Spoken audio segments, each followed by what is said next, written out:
Trinidad and Tobago government investigates reports of citizens detained in Iraq.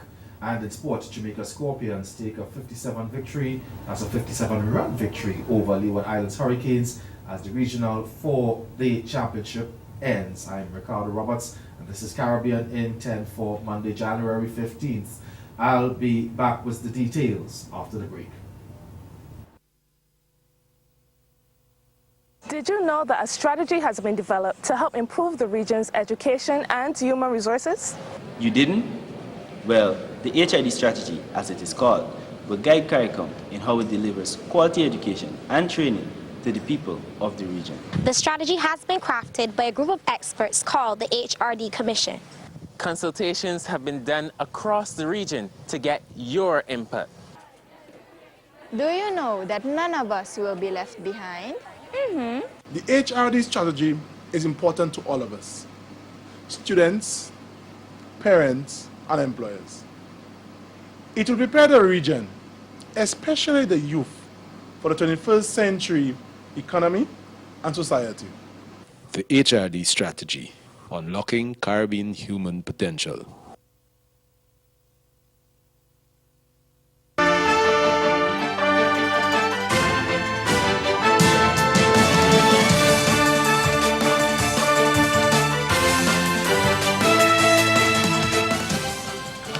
Reports of Trinidadians being held at a detention camp in Iraq are being investigated by the government of the Twin Island Republic.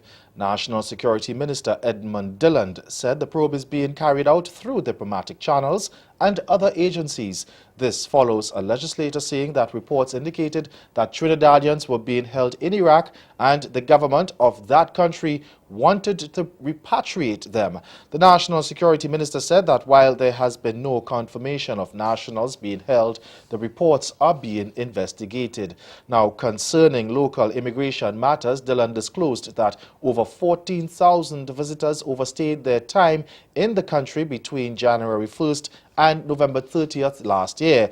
He disclosed that based on information from the Counter-Trafficking Unit, CTU, 4 people were smuggled into Trinidad and Tobago from Venezuela last year.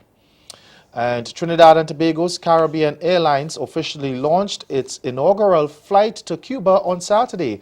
Minister of Trade and Industry Paula Gopi-Scoon says she expects the flights will provide seamless connections to and from Barbados, Grenada and Guyana. She says the service provides an opportunity to strengthen the relationship between the Spanish-speaking nation and the Twin Islands Republic.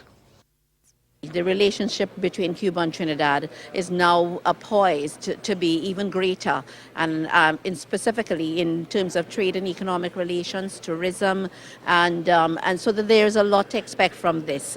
The connectivity will only serve to heighten the brotherly relations between our two countries, and we look forward to exchange visits between Cubans.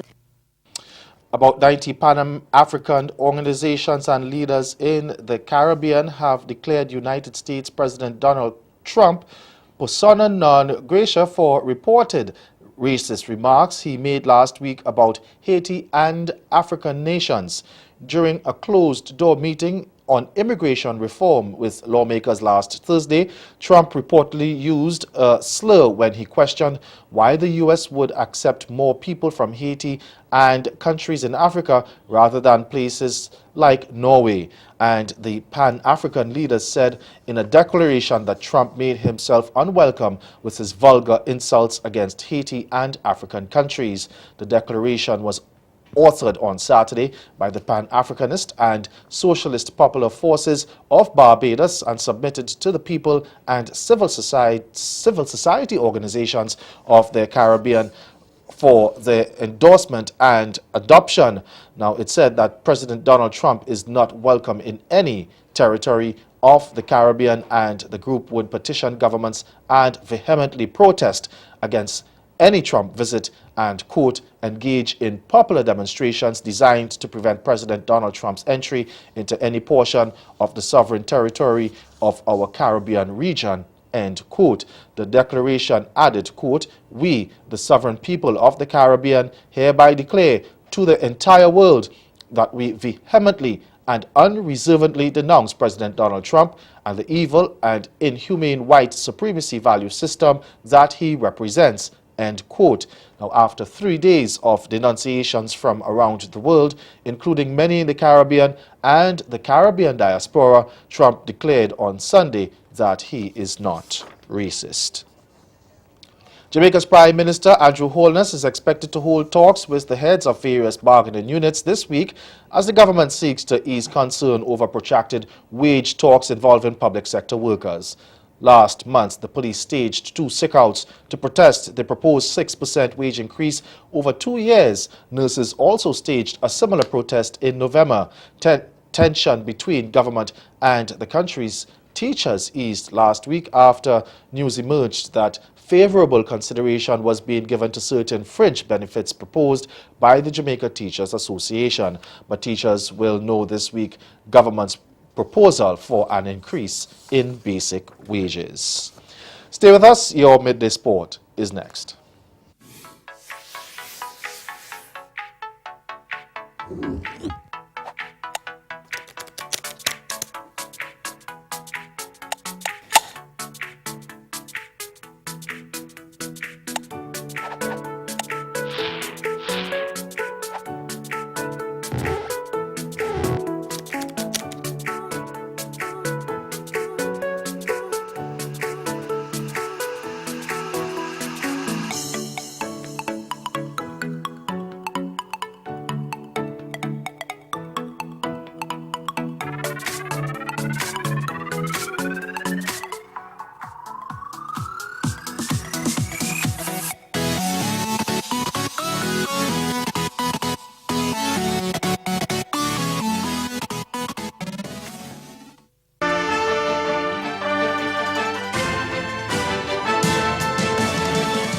Leg spinner Damian Jacobs snatched a career-best 12-wicket haul as Jamaica Scorpions took just an hour to dispose of Leeward Islands Hurricanes by 57 runs in their 9th round match in the regional 4-day championship yesterday. Chasing 262 for victory, Leeward resumed the final day at Sabina Park on 159 for 6, needing a further 103 runs but were dismissed for 204 on the stroke of the first hour of play. Jacobs, the West Indies A spinner, grabbed 3 of the 4 remaining Hurricanes wickets to end with 5 for 83 and post-match figures of 12 for 157. Part-time off spinner John Campbell, whose 3 wickets late on Saturday turned the game in Scorpions' favour and added another scalp to his column to finish with 4 for 40. Over at Kensington Oval, Tej Narayan Chanderpaul completed his maiden first-class 100, but newly crowned champions Guyana Jaguars had to settle for a draw against Barbados Pride. Set a highly improbable victory target of 362 in a minimum of 73 overs. Pride reached 208 for 4 in their second innings before the two sides saw it was pointless to continue. West Indies opener Craig Braffett hit the top score of 54 for Pride. Their captain Shamar Brooks supported with 40. Shane Mosley made 28, Roston Chase was not out on 23, and Carter added 20. And Trinidad and Tobago Red Force suffered their 3rd straight loss when they collapsed to a heavy innings and 38 runs defeat to Windward Islands Volcanoes in St. George's. Resuming the final day on the 9th round contest, at the National Stadium, they finished on 93 for 2 in their second innings and required a further 101 runs to avoid an innings defeat. Red Force were bowled out for a paltry 156 about 15 minutes after lunch. That's Caribbean in 10. Join us again at 6:30 for Caribbean Newsline. Good afternoon.